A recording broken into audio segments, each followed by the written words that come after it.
na fulani. Wewe unakaribisha watu, I wish you can know vile bigu inafurahia. Kuna kitu unafanya katika nyumba ya Bwana. Bwana Yesu asifiwe. Kwa hivyo, ingine ukishaokoka, number 1, learn God word. Hawa watu wanaokoka wanakataa kwenda hii darasa ya discipleship. Hii neno ukilijua, what will follow? Bwana asifiwe. You grow in holiness. Baada ya kufundishwa neno, unaogopa Mungu na unaogopa dhambi. Because when you learn the word of God, you understand who is God. Kupitia mafunzo, unajua ukiokoka na wachwe huko, unabaki na mambo ya zamani kawaida. Lakini once you get saved, na ufundishwe, you will be a very serious Christian because you will be able to know the God you are serving. Utajua Mungu ni moto ulao, utajua ukifanya na hii ni nini itakufuata. Because umeokoka, umeingia mafunzo. So when I see a Christian here, na naweza demonstrate, isipokuwa najua mtaanza kuingia maji baridi. Mkristo ameokoka miaka 10, hata hajui kufuatanisha Biblia.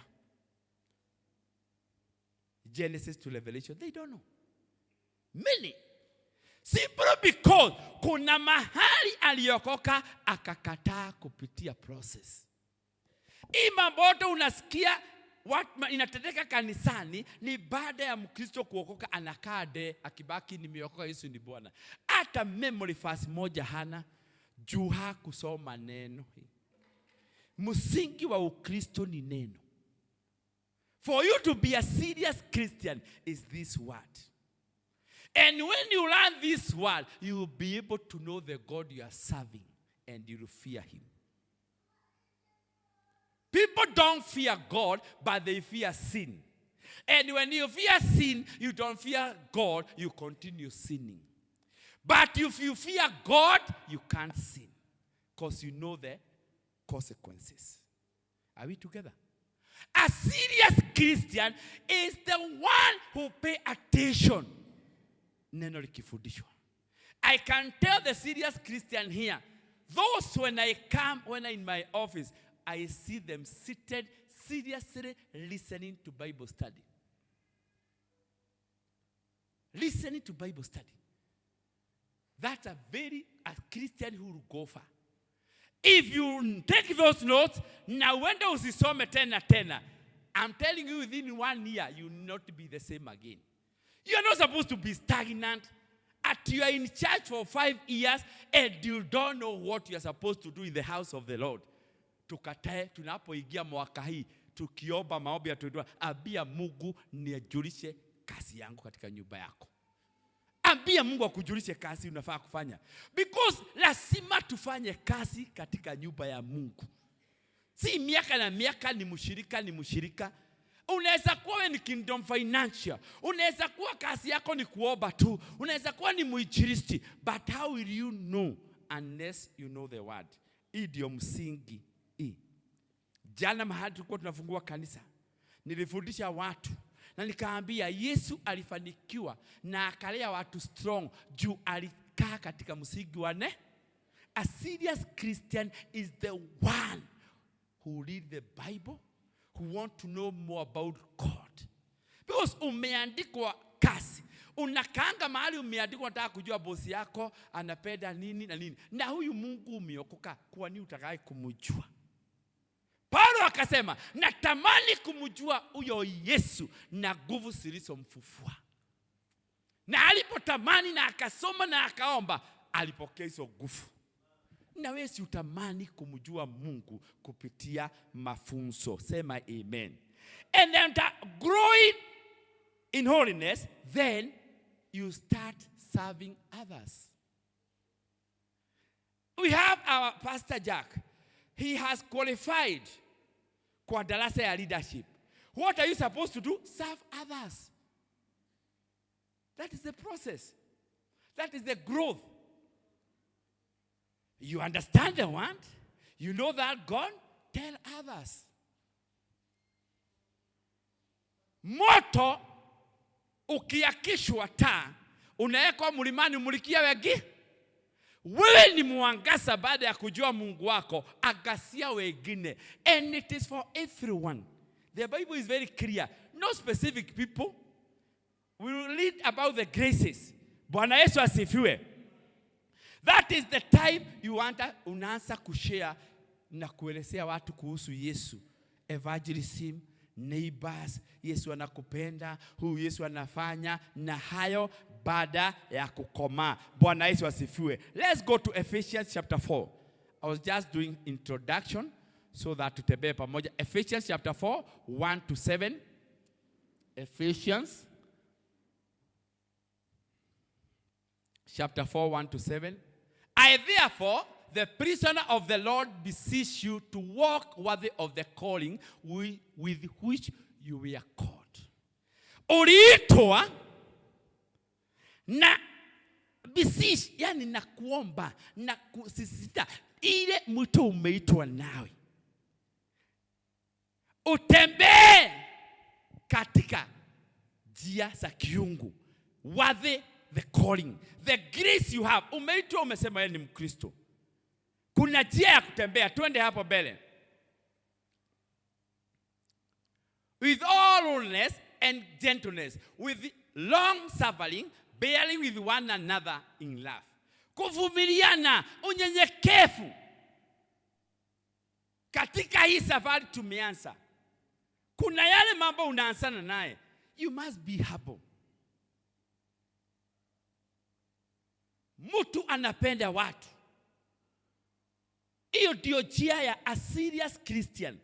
Na kama unaona hii baadhi ya hayo haiko ndani yako, ujue kuna mambo ambaye unahitaji. Bwana Yesu asifiwe. As we continue, enduring to keep the unity of the Spirit in the bond of peace. Unity. Udumisha umoja na amani. Bwana asifiwe. Kudumisha umoja na amani. Hii ni safari ya Mkristo. There is no body and one spirit. There is one body and one spirit, just as you were called in one hope of your calling. Mwili mmoja. Bwana asifiwe. Unajua sisi wote tunajiita wa Kristo. Sema amen. Jina Christian imetoka wapi? From the word Christ. Na sisi ni wa baba mmoja. So tumefunganishwa na upendo huo wa Kristo, na kifungo ya umoja na upendo wa Kristo, na sisi ni mwili mmoja. Sema amen. Mwili mmoja.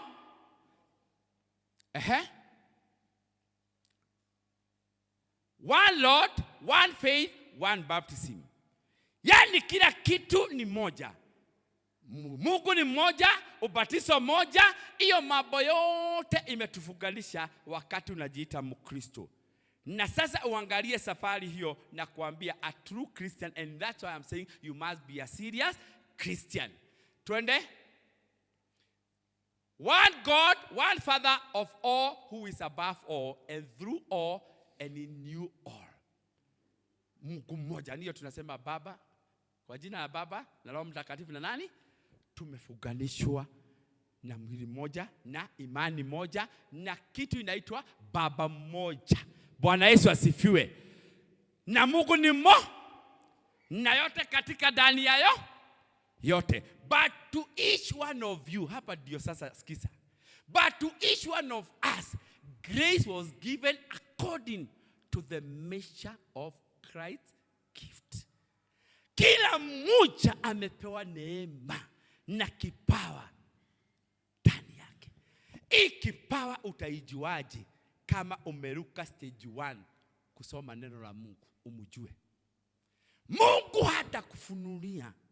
Na unaweza kaa kanisani na uko na kipawa, lakini unless umjue, kupitia mafundisho. Ndio sasa ukimuelewa uweze kusafu wengine na upokee hiyo kipawa. Kuna watu vipawa saa hapa yesi shipuka. When I was in Catholic, I was called by God, lakini I was in the wrong. To be sincere, sikuwa katika hiyo njia inafaa. Sababu pia kuna vile na vile tulikuwa tunafundishwa na nikaona hiendeshani. Sababu hizi vipawa za roho singeenda na dimi huko, singefanya deliverance. Kwa hivyo kuna mahali ukiokoka pia usipofundishwa, na sikupewa immediately. Baada ya kuokoka nilisoma hii neno sana. Hii nimelisoma mpaka naweza linena kwa kutoka hapa. Kwa hivyo kuna kuingia katika neno hii, ndio baada ya kumjua Mungu akupee vipawa zake utumie. Sababu amesema to all.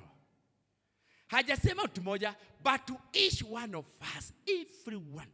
Hajasema huyu mrefu, hajasema msungu, all of us. One of us, grace was given according to the measure of Christ's gift. Yesu anaangalianga huyu anamoshia neema ya uinjilisti, neema ya hii, neema ya hii, neema ya hii, kila mmoja. Na huyo Mungu bado ndiye anasema kazi ni mingi katika shamba yangu, mafuno iko tayari, wafanyikazi ni washa. So, nini unafanyanga kwa nyumba ya Mungu na unasema ujui nini? Mimi sielewangu. Kitu ya kwanza, ukiangalia Mkristo anasema haelewi. Hata hii neno ukimwambia simamishe vitabu za Musa 5 hajui. Ukimwambia vitabu za Musa 5 hajui. And I'm very sure not more than 30% wanaweza jua. Acha kuinama sikuulisi. Watu wanaweza kuinama. Injili ya Yesu Kristo. Sababu hii neno mlikataa kusoma. Na ndio unaona watu wamekuwa brainwashed. Hata na wachungaji. Paka unaona mchungaji kama ni Mungu. Na ni mambo mengine unaweza jiombea kwako ukijua Mungu. Sisemi mchungaji ni mbaya, sababu anakulead na anakuongoza, lakini ukijua hii neno, mambo mengine hata si ya kupigia apostolo ama a pastor, utajiombea. Because you know the word. You know how to declare. You know how to speak. Na kufungua milango yote imefungana kupitia neno. Mkristo ni Mkristo anafaa kuomba akinena. Na wakati hii, unaangalia Daudi. Daudi alishinda vita, alieleza, wewe Mungu wa Ibrahimu na Isaka na Yakobo. Unafikiri hako amesikia historia yao? Wewe utataja Mungu gani na hujui neno? Mungu uliyetendea fulani unalifaa wapi? You refer after reading the word. Bwana Yesu asifiwe. Twende katika Matthew 9:7.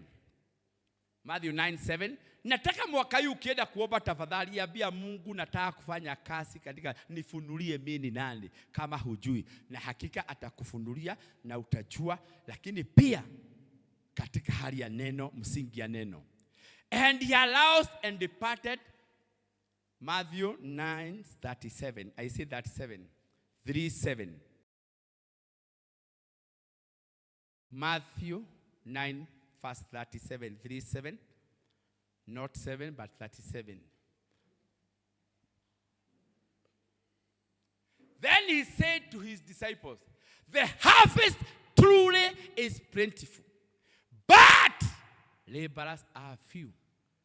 Kwanza anasema hakika mafuno ni mengi katika shamba langu, katika nyumba yangu, katika Joska. Walevi ni wengi, makahaba ni wengi, lakini wale wataenda kuwahubiria ni wachache. We need pastors. We need people to go see them. There is a lot of work in the house of the Lord. There are people who need counseling. There are people who need all type of services. And after leading the one, you are supposed to go and serve them. That is what we call serving them. Unaenda kuwatumikia, wafunguliwe, wajue Mungu, na kazi aina mingi katika nyumba ya Bwana ambaye tutakaesikia tukiendelea. Bwana asifiwe. You are one of them. Kila mmoja mwana youth hata mtoto, hata nani. Sisi tuna kazi ya kufanya katika nyumba ya Bwana. Nimesikia mkisema kuingia mbinguni sio rahisi. Pia nikasikia Douglas hapa, hata nikasema ana confirm ukifanya kazi ya Mungu na udhaifu kuna kurekebishwa na ukaconfess kwanza wewe tayari Mungu amekusamehea. Sema amen. You have realized yourself. You have come back to your senses. Do the right thing. Because you're also coming about those people who know the truth but they don't want to do. They know the right how to do the things but they don't do. Bwana asifiwe. Sasa naongelea especially new believers, wale wanaokoka hivi karibuni na hajapitia disciple class. Tafadhali, I'm encouraging you to join the class to know this God through his word. Umujue, ukisikia darasa imeitanwa pale juu tamani. Hii Biblia nilikuwa nasoma nikiweka maji kwa karai hivi na nilikuwa kwa mashida, nisilale, nisipate usigisi, nielewe. And let me tell you, ukijua hii neno utajiri uko hapa. Uponyaji uko hapa. Kuinuliwa kuko hapa.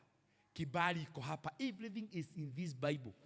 What you need is just to understand. Sema amen. Bwana asifiwe. Let's go to Matthew 5:14-15. Sasa tunataka tuwe serious Christian. Tuache mchezo ile tumekuwa nayo 2025. You are the light of the world. A city that is set on hill cannot be hidden. Wewe ni mwangaza.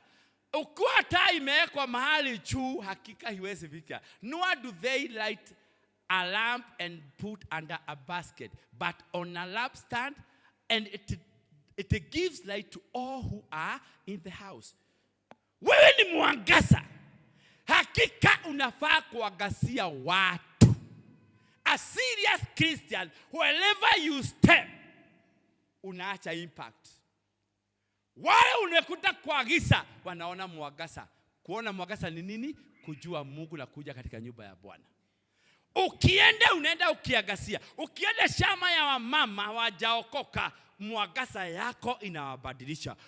Giza walio ndani yake wanakuwa katika mwangaza. Lakini sisi wa Kristo tunakuwa mwangaza, tukiingia kwa watu wa dunia tunakuwa giza, taa inazimwa. Tunasimika na tunaishi maisha ya kawaida. Hata yeye mwenyewe unasikia dhamiri na kuambia, ai, kuna kitu nimebakisha. Because you are not a serious Christian. A serious Christian is the one who utaingia katikati ya mataifa and you stand to be a true Christian, na waangazie watu na watamani Mungu wako. Watatamani Mungu wako. Because wakati umeingia kwa hiyo giza, umewaangazia mwangaza. Ukinena neno wanaona Mungu ndani yako. Sema amen. That's a true Christian. Otherwise a Christian ambaye anacheza, anaendanga sababu hana msingi imara, anameswa na dunia. Anabaki kusema Yesu ni Bwana lakini hakui. Day by day there is no progress. There is no growth.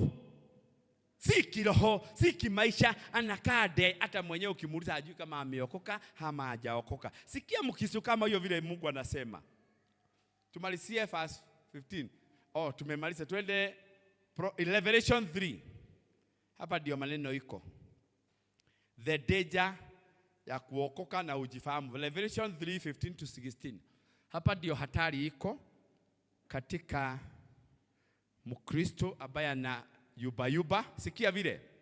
I know your works, that you are neither cold nor hot. I could wish you were cold or hot. Sikia. Najua matendo yako na mienendo yako. Wewe si baridi wala si moto. Lakini heri ungekuwa moto. Bwana asifiwe. Ama baridi, you decide. Uko katikati, wokovu na dunia. Sikia vile Mungu anasema. Twende vile anasema. So then, because you are a lukewarm and neither cold nor hot, I will vomit you out of my mouth. Hiyo ni hatari. Kwa sababu umekataa kuwa serious Christian and you are just joking, now I'm going to vomit you. Kutapikwa ni nini? That is the danger. Huyu si miaka na miaka hakui, maana ni ameokoka, maana ako kwa dunia, sasa mimi nimechoka na yeye.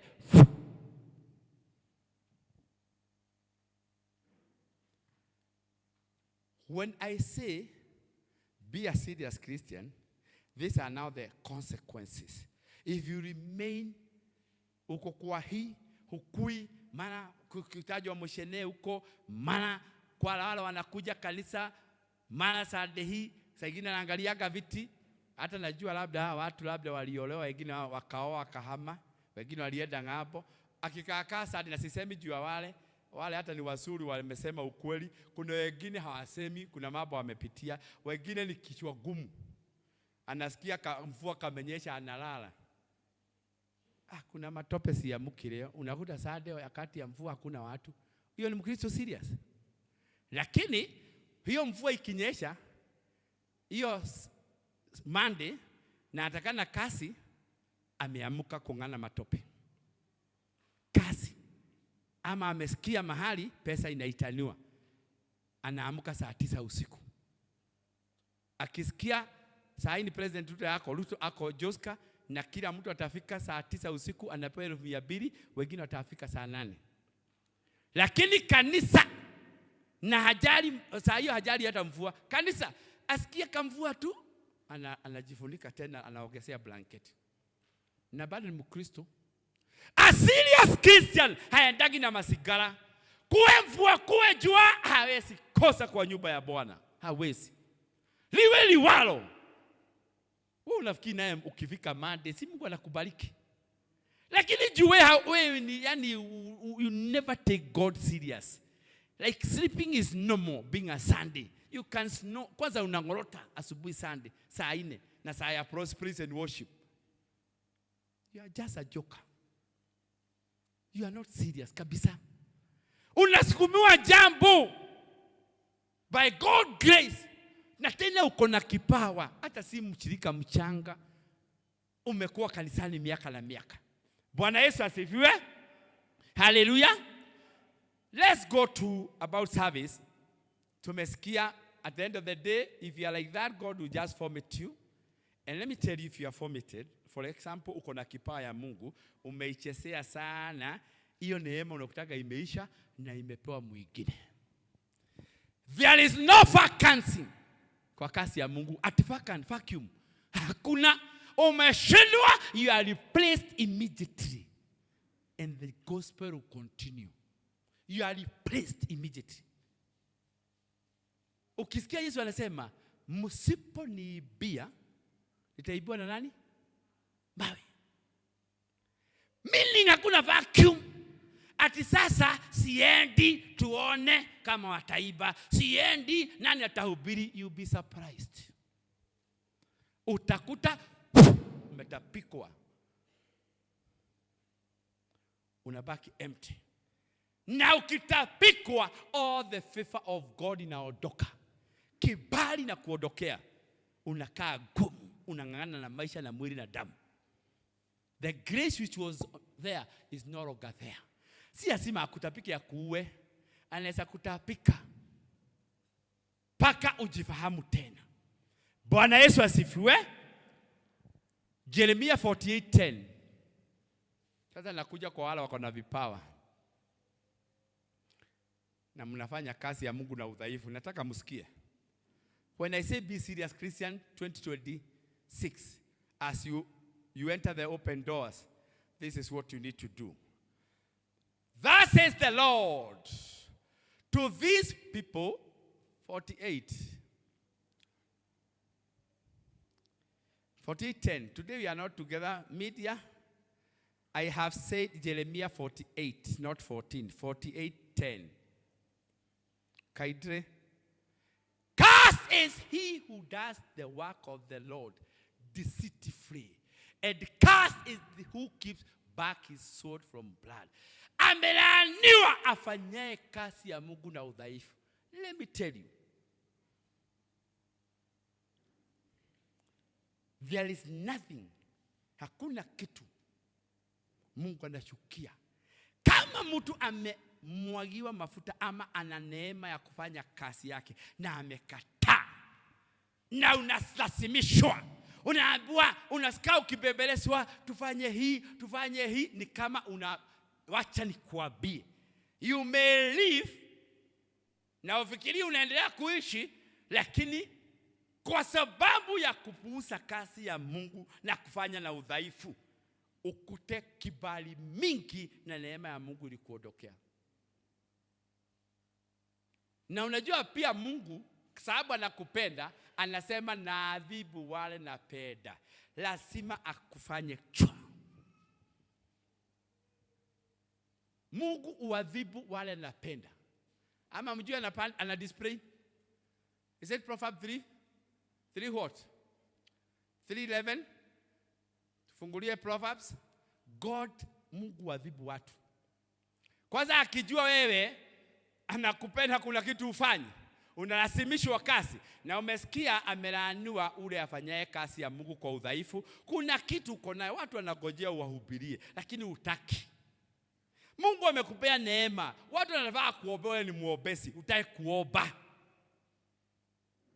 Mungu anasikiaga vibaya sana. Na sababu there is something you call wake up call. Wake up call. You know? Wewe umelala sana. Tupesa tumekuwa mwingi, umenisahau. Hapa unasikianga amefinya maroli yako ikuwa kwa barabara, unasikia masimu, hii imeshikwa, hii imefanywa, mambo inatokea, ndio unakimbia tena kwa pastor, mimi napitia mambo, anakulegesha kwa njia samu. Bwana asifiwe. Kwa sababu ya hisikia, my son, do not despise the chastening of the Lord, nor detest his correction. For God what? 20. He punishes. For whom the Lord loves, he corrects. Just as a father the son in whom he delights. Unajua Mungu mtoto anayempenda humwadhibu. Najua msasi ukipenda mtoto unafanyaka nini? Unamchuna. Kusudi lako awe mtu wa maana baadaye. Hii ndio barabara ya Mungu. Ukiwa kitu ya kukwama na una neema na una kibali ya Mungu na kipawa, kuna vile anaweza kushuna financially, kaugojwa. Sikia nikitaja kaugojwa, kakitu karais. Hata Mungu anaweza sababisha ndoa yako ikose amani ndio mumrudie. Anything can happen. Hii discipline ya Mungu anaweza ileta na njia yote. Mwana youth, uko na nguvu ya kufanyia Mungu kazi, umekataa. Unaweza sota na umemaliza shule. Hata kibali ukienda kuuliza kazi unakataliwa. Mambo mengi. Paka urudi kwa njia za Mungu, sababu kuna jambo unafaa ufanye katika nyumba ya Mungu. So this discipline inaweza kuja na njia mingi. Sasa hapo ndio unajiulisanga, baada ya hii yote na kuwa ni mimi nimeitwa na ninafanya kazi ni kama nasukumwa, kila saa ni kusomewa, nafaa mwaka hii nifanye nini? Sitalazimishwa kazi ya Mungu kama vile mtumishi wa Mungu ameamua. Amejifahamu, amejua ya kwamba the problem with me, whatever I've gone to in 25, is because I have a calling, but I'm not delivering. So deliver this year. Sema amen. Say, I'm going to deliver. I'm going to deliver in Jesus' name. Wacha kukaa pale na unaona kuna nafasi ina udhaifu. Kuna wakati nilikuwa naangalia praise and worship. Sometimes now they are in order. Na pia Mungu, si ubadilishe ulimi yangu tu niibe pale bila kuchoka. Used to do cases back and forth. Mara huyu amehata hakuji, mara huyu. Kwanza nilikuwa Mother Church. Mmoja akasema wacha tuone nani atafanya hiyo kazi. My friends, I remember hii kijana anapiga keyboard. My son, he was I think 9 years old, going to 10. Mungu alimwagia hiyo mafuta ya kupiga kipawa. Another young lady the same age alishika microphone akaibisha, anaitwa Dama, mtoto wa Pastor John, akaiba. Tukaenda crusade na yeye, Murang'a. Kuiba kwake deliverance ikaanza kutendeka. Be simply because somebody somewhere said, siedi tuone itafanyika nini. Bwana asifiwe. Tafadhali tuache mchezo. Abia Mungu mwaka hii, mimi sijui nafaa kufanya nini nyumba yako, but I want to know this year the open doors. Mimi Mungu nimekuwa katika kukutumikia, lakini sijakutumikia kulingana na ile neema iko ndani. Sasa tumika zaidi. Sema amen. Wewe unakuta mtu anakipana ameketi pale, wewe unacheza na Mungu anasema wafanyikazi ni wachache, and you are seated there washing. And don't joke, there are many Christians who have gone to grave early simply because they wakataa kazi ya Mungu. They have gone to grave early. Usicheze na hii neno la Mathayo 3:10, ati shoka limewekwa karibu na mti, mtu usio saa ukatwe. Maybe the will of God is you to live a 70, 80, 90, 100 years. But you die at your 40s, 30s, 50s. It's not the will of God. Simply because you are not adding value in the house of the Lord. You're not. There is no way you can die early if you are adding value in the kingdom. You can't. You live long to see children of your children. Say my amen. Desire to do the work of the Lord. Desire to be in the program of the work of the Lord. Ask God. I wish tunaweza kuwa na kihelehele ya kufanya kazi kama Petro.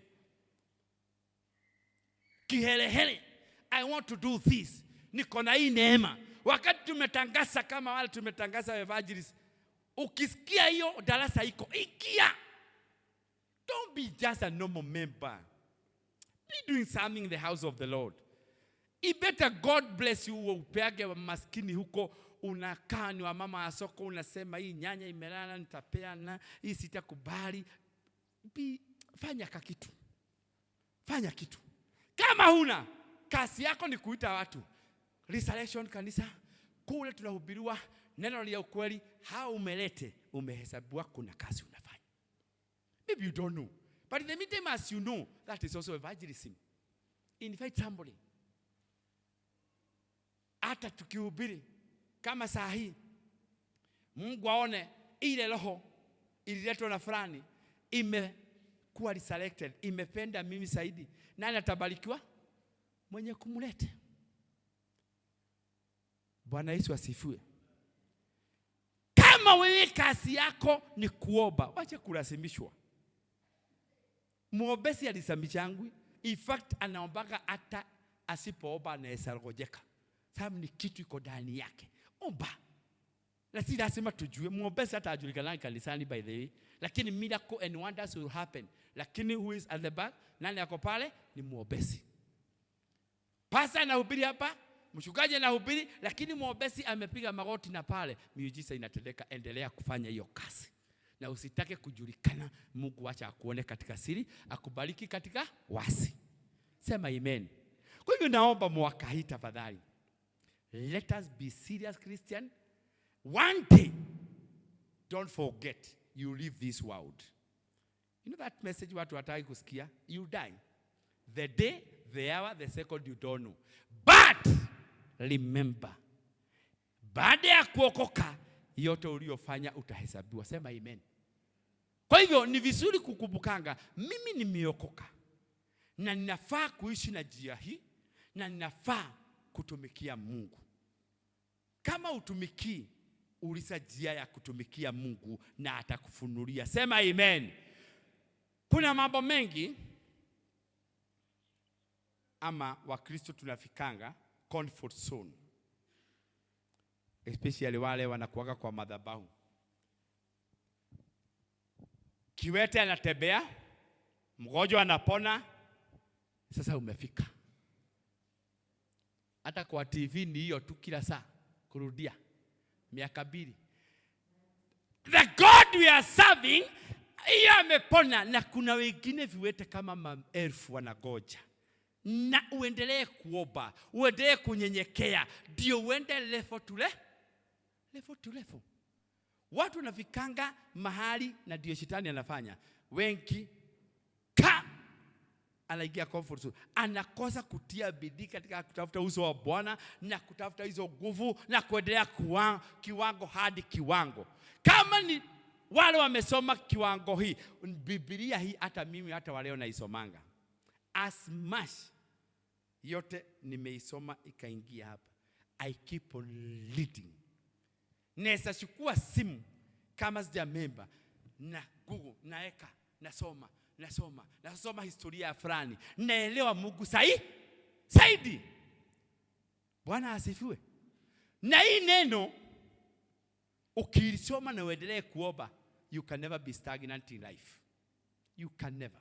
Spiritually and physically lazima uende kiwango kingine. Lakini unaweza ishi Mkristo miaka na miaka.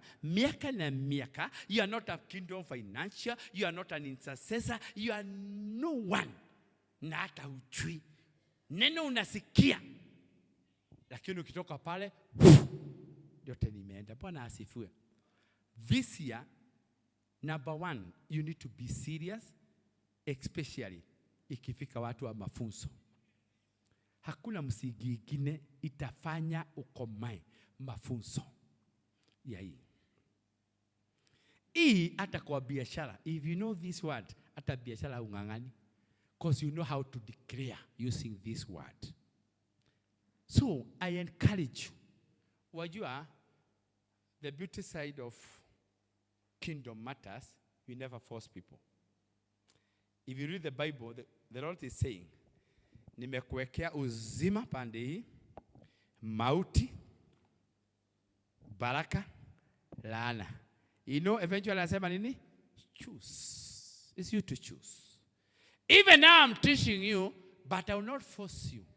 But I persuade you to choose the right advice I'm giving you. Desire.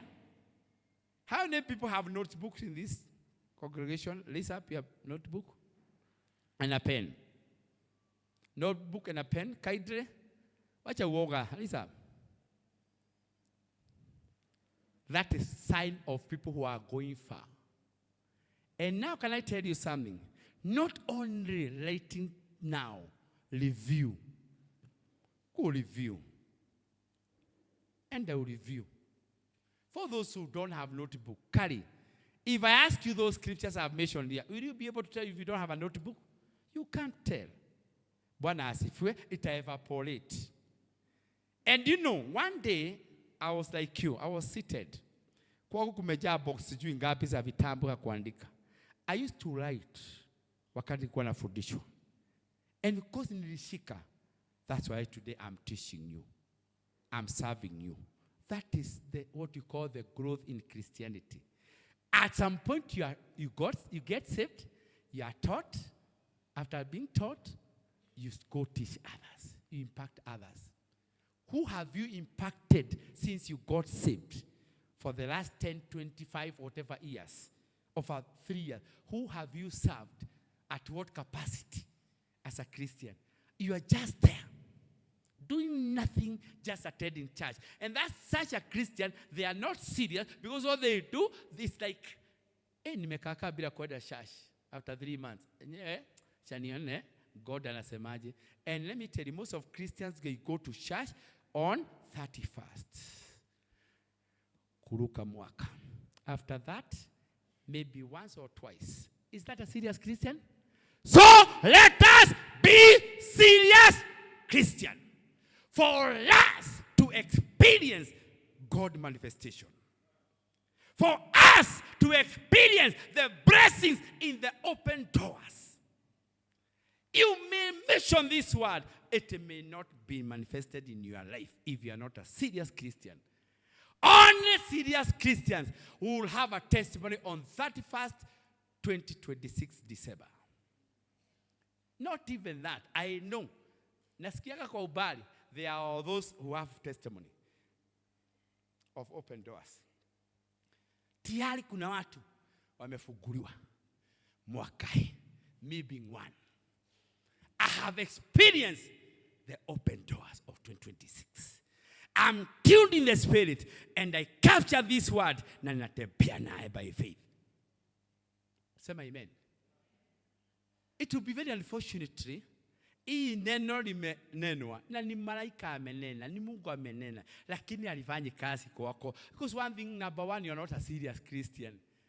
On and off, baridi moto, huwezi unaenda kuoga na shida, maji ni moto, ni kama moto, si baridi, hata ieleweki. Never. Either uwe baridi ama na advice ya Mungu tuwe moto katika jina la Yesu. And anything Mungu amenena katika maandiko yake tutaenda tukipiga muhuri, tukienda level to level. Serious Christians, listen. When you become a serious Christian, you are going to experience this growth.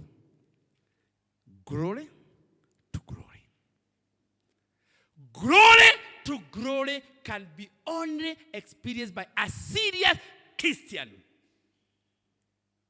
If you are in having stagnation, kuna kukwama katika maisha, come back to your senses. Search your heart. Ujue ni nini baya.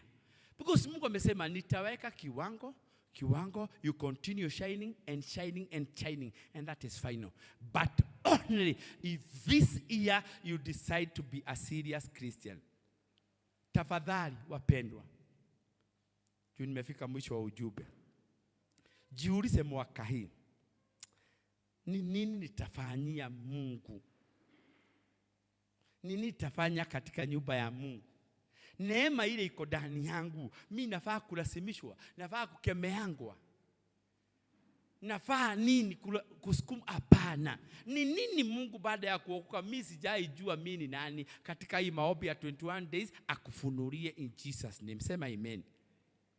Si tutafurahia? I wish you can know vile bigu ila furahia watoto wake wakibarikiwa. Lakini pia kuna mpigamizi wetu shetani. Kazi yake ni wakati bigu imeannounce blessing, inaangaliaga failo yako. Haraka. Mnapanga kubariki huyu, angalia kila siku anaambiwa kuhusu hii, hasikiagi, si obedient. Jina obedient peke yake inaweza baraka zako. Nani nilitoa nani kwa ufalme Sauli? Kutoti. Aliambiwa vile atafanya akienda vita, akafanya opposite. Ufalme ukaisha, Daudi akachukua. Kutii. Wakati naambiwa twende hivi, I am sure, na wadike hapo, all those people attending Bible study this year, na wasivujike moyo. Before June, they will have a testimony. Because I know what it means to understand God through His word. Ukielewa hii neno, you walk your shoulder high, you be courageous, you fear nothing, because you know the one in you is greater than the one in the world. You never fear demons. You never fear witchcraft. When I hear a Christian anahama nyumba, juu anasikia kuna mchai anaishi pale, huyo bado ni mkristo, Kristo hajakoma, and she or he is not serious. Muganga afanye uhame, na aliye ndani yako ni mkubwa kuliko muganga. Lakini kwa sababu hujui neno, hujui kudeclare. Kama tunaambiwa tukikunywa kitu ya sumu, hatuwezi kufa. Alafu unaogopa ule. Na una uwezo katika ulimi wako ya kumkemea, either abadilike ama aondo. Si wewe uondoke. Wakristo wamefika mahali juu hajijui. Akikuta kuku nyeusi kwa mlango, anapiga duru, kuna uganga, kuna uchawi. Sija kuku kama iko uhai, kula na utakase. Ama uitie mwenyewe. Kuku nyeusi na we. Yani shule ikipita kwako kuna uganga. Unataka shule iendaga wapi? Na ni Mungu aliumba ikae kwa anga. Yani woga. hujijui.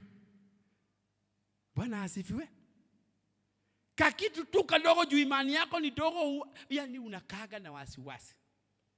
Kwanza Mkristo akisema amerogwa, najua ako na shida. Biblia inasema hakuna uchawi kwa nyumba ya Israeli. Wewe ni mtoto wa Israeli, alafu unasema nimerogwa.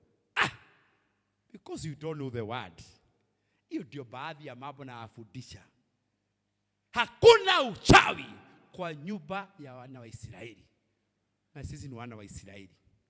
Kwa hiyo ukisema umerogwa, najua hapa ukupitia. Na nako tayari kusoma Biblia, kuja Bible study.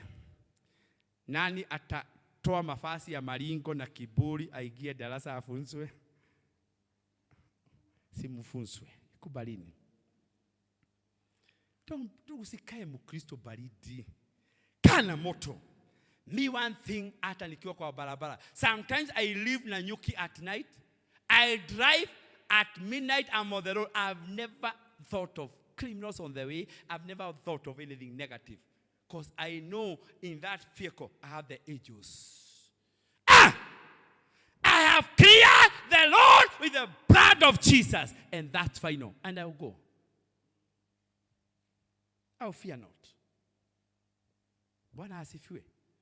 Sababu na wanaojua Mungu wao watafanya mambo mtawajulia wapi? Si msome hii neno. Na mpite process hizo, muache ukawa wa Kristo baridi. Wa Kristo baridi. Mnaogopeshwa na tumambo. Hii open door, Mkristo anajifahamu atapenya. Mtapenya, tutaiba wimbo mpya. Naangalia zile parking zingine hazina gari. Siwende usimame hapa useme hii ni yangu. Hata kama huna gari. Prophesy. Because you have the power. Bwana asifiwe. Viwanja gapi tunakuanga hatujajenga, lakini tunasema hapa nitaweka nyumba hii na hii na ni hivyo na nitaanza mwaka hii. And you start. Because you know the God listens. Lakini haujui maandiko. Tusimame. Nataka kuombea.